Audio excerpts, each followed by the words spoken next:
Hey everyone! So MAC released their newest collection, Flamingo Park, on January 28th online and February 4th in stores. The collection featured 34 products ranging from eyes to lips to cheeks to nails. There was pretty much everything. So with that said, I did pick up quite a lot, so there was a lot to review and there's a lot to go over, so let's just get into it. The lipsticks retail for $17 US, $20 in Canada, and they contain 0.10 ounces of product. Be Silly is a medium brightened fuchsia magenta with cool undertones and a mostly matte finish. It applied smoothly, evenly, and had fully opaque, rich pigmentation. It had a lightly creamy texture that made it apply very easily, without dragging or tugging on the lips, and it was comfortable throughout wear. Be Silly lasted 6.5 hours and left behind a stain. In comparison, Kat Von D's Backstage Bambi was brighter, cooler, and matte. MAC's Pink Pigeon was lighter and warmer. The Sephora collection Whipped Blush was brighter, cooler, and matte. And the Too Faced Melted Fuchsia was brighter, cooler, and more pink. Have Your Cake is a medium to dark muted purple magenta with cool undertones and a mostly matte finish. This shade applied smoothly, evenly, and had rich, opaque pigmentation. Once again, it had a soft, lightly creamy texture that applied very easily without tugging, and it was comfortable to wear. Have Your Cake lasted 6.5 hours and left behind a vivid stain. In comparison, Bite Beauty's Violet was brighter and cooler. MAC's Flat Out Fabulous was darker and more pink, and MAC's Heroine was cooler and much more purple. Please Me is a light to medium muted pink with hints of yellow, warm undertones, and a satin matte finish. This shade applied smoothly,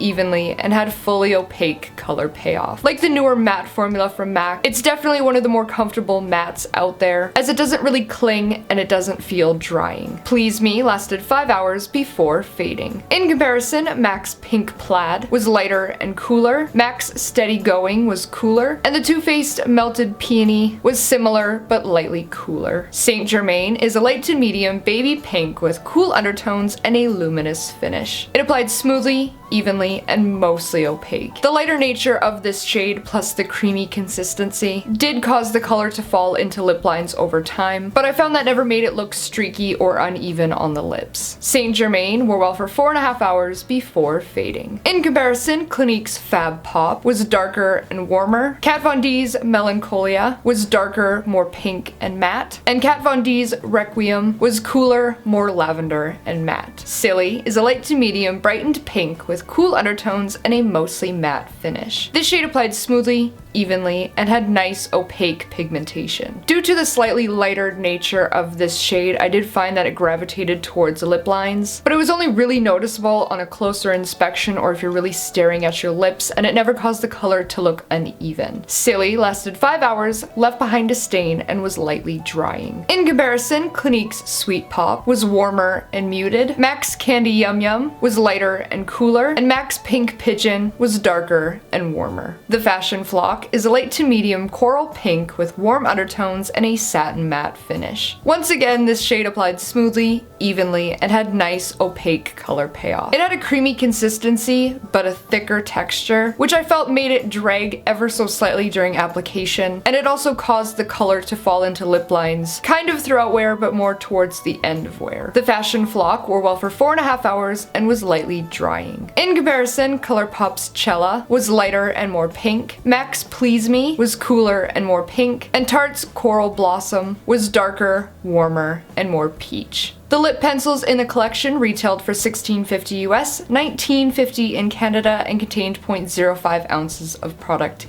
each. I picked up 2 of the pencils from the collection, the first one being Chic Trick, which is a medium to dark fuchsia red with cool undertones and a matte finish. I also picked up the shade In Synch, which is a light peach with warm undertones and a matte finish. Both of them had a firmer texture and applied much like your standard matte lip pencil would. They felt drying on the lips when worn alone, but they paired very easily under other lip products. They improved the wear time of lipsticks, they were comfortable when they were paired, and they're just a lip pencil. Really, there's nothing bad to say about them, there's nothing really good to say about them. They work like a lip pencil should. They make the color of lipsticks very even and more vibrant and longer lasting, and they're good lip pencils. The pigments retailed for $22 US, $26 in Canada, and contained 0.15 ounces each. Rose is a medium to dark pink rose with gold shimmer, warm undertones, and a frosted metallic finish. The texture is quite chunky, which makes it difficult to apply smoothly and evenly. When applied dry, it's semi-sheer, very prone to fallout, and really requires working into the skin to break the product down. So it's definitely a shade that's best used wet, as it becomes much smoother, very opaque and pigmented, and it takes on a much stronger metallic sheen. It's also nice because you can use it for other things like on the lips, on the cheeks, as a highlighter, you name it. Rose is a really great versatile shade. Rose lasted 8.5 hours before fading. Tan is a medium to dark copper brown with warm undertones and a metallic finish. The texture was soft, smooth, easy to blend both alone and with other products. When applied dry, it was mostly opaque, and when applied wet, it took on a much stronger metallic finish and it was fully opaque. Tan lasted 8.5 hours before fading. The beauty powders retailed for $22 US, $26 in Canada, and contained 0.35 ounces of product. Pearl Blossom is a light to medium pink with cool undertones and a silver satin sheen. The texture was soft and smooth, but thinner than your average powder would be. It had good color payoff that was more on the sheer side, but this made it very easy to control the amount of sheen and color being applied to the cheeks. You really don't need that much product to highlight the cheeks and get that subtle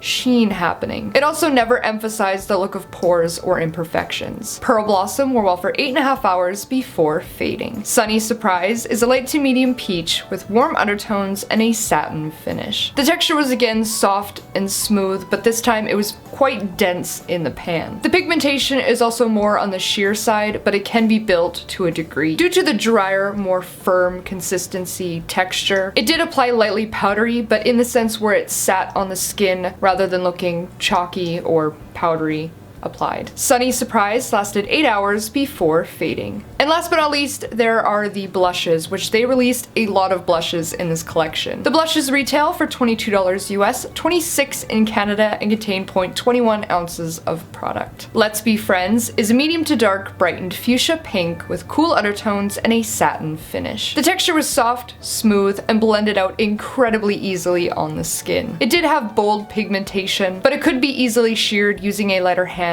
or a fluffier brush. The pigmentation was also very easy to build up if need be. Let's Be Friends wore well for 9 hours before fading. In comparison, Clinique's Berry Pop was warmer and more sheer. Life's a Picnic is a medium brightened coral pink with warm undertones and a satin finish. The texture was very soft, smooth, and easy to blend on the skin. Once again, it had excellent rich color payoff that could be sheared easily if you needed it, and it left a soft satin sheen once applied. Life's a Picnic lasted 9 hours before fading. In comparison, Clinique's Rosy Pop was more pink and sheer. Pink Swoon is a light to medium candy pink with cool undertones and a satin matte finish. The texture was soft, smooth, but a touch powdery, more like you'd expect a matte blush to be like. It had great pigmentation that could be built or diffused easily across the skin. Pink Swoon lasted 8.5 hours before fading. In comparison, Clinique's Pink Pop was warmer and more rose, and Tarte's Doll Face was cooler. Spring Flock is a light to medium pink coral with warm undertones and a satin finish. It had great pigmentation that blended evenly and left a subtle sheen once applied. The texture was again soft, smooth, very easy to work with, and despite being a little bit powdery, it didn't translate that way or look powdery on the skin. Spring Flock lasted 8.5 hours before fading. In comparison, MAC's What I Fancy was lighter and more pink, and Clinique's Melon Pop was more peach and sheer. This Could Be Fun is a medium to dark brightened fuchsia magenta with cool undertones and a satin finish. The texture of this blush was very soft and smooth to work with and apply, but you may want to start off with a lighter hand or a fluffier brush for a less intense color. Since the pigmentation of this shade is so exceptionally strong and great, it can be harder to diffuse it once it's already on the skin, so you'll want to start with less product and build to your desired amount of color. This Could Be Fun wore well for 9 hours before fading. In comparison, Urban Decay's Bittersweet was darker, cooler, and more purple. What I Fancy is a light to medium petal pink with warm undertones and a satin matte finish. The texture was once again very soft, smooth, but a touch powdery. Due to the pale nature, it is ever so slightly slightly more on the sheer side. And I felt that the more that you blended the product into the skin, color kind of disappeared, and not in the good blended type of way. It became less pigmented the more you worked it into the skin, if that makes sense. What I Fancy lasted 8 hours before fading. In comparison, MAC's Spring Flop was darker and more peach. Clinique's Pink Pop was more pink and sheer. And Too Faced's Love Hangover was darker, muted, and golden. And finally, that completes what I picked up from the collection. Overall, I think that it was a really good one. I really appreciated the wide variety of products, and I feel that the colors that they chose really suited the overall theme of the collection and the spring vibe very well. The quality of the products were consistently good, which was a nice surprise, as there wasn't any real disappointments or complete flops like in other recent collections from the brand. Everything was nice, easy to work with, pigmented, and just all around good. Flamingo Park is definitely one of the better back collections that have released lately, so if any of the products or colors have caught your eye, then it's definitely worth looking into and checking out. So be sure to let me know in the comments below if you did pick anything up from the collection, or just in general what your favorite springtime colors to wear